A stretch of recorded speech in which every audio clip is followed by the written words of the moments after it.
Eastern. 3 suspension bills under consideration, including a measure that would create a monument for people who volunteered for the Peace Corps. After they gavel out, the return for debate at 5 Eastern with votes set for 6:30. And now live coverage of the U.S. House here on C-SPAN.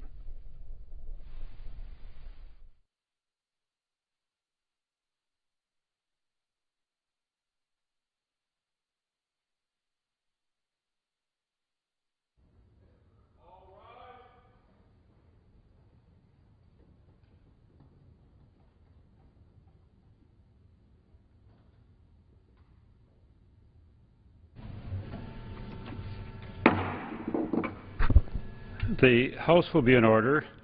The Chair lays before the House a communication from the Speaker. The Speaker's Rooms, Washington, D.C., January 13, 2014.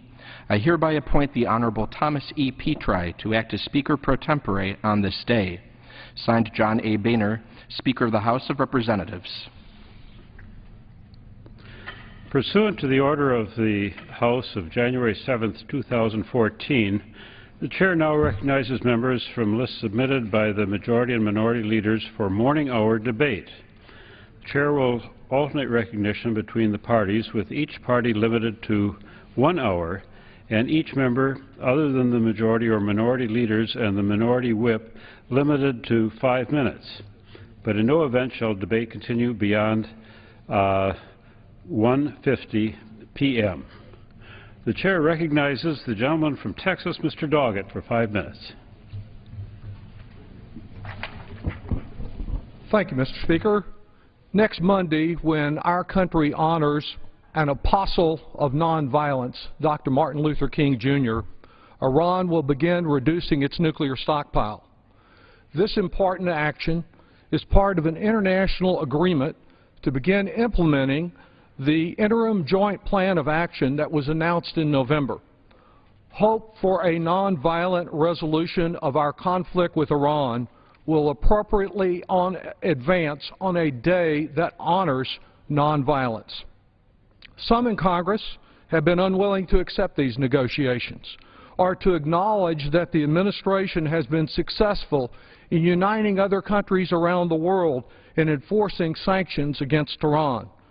Indeed, what appears to have been largely a partisan outcry, some of our colleagues condemned the November agreement late on the Saturday night when it was announced without knowing what was in it other than that President Obama had approved it. As a member myself who has consistently voted here to impose tough economic sanctions on Iran, I believe that these sanctions have worked. The choice is not between sanctions and no sanctions. It is between recognizing that our sanctions have the potential to realize our important goals and not give up on them without even really trying. The Iranians are well aware that this Congress can act almost instantly to add even more stringent sanctions if they waver from diplomacy. Can we trust the current Iranian regime? Of course not. That's why the painstaking task of verifying every operational detail of any final agreement is so very important. If done with the thoroughness required, this is a task that may well take more than 6 months. But as negotiations for a permanent agreement get underway, we will have new regular inspections to verify compliance, something we have not had in the past.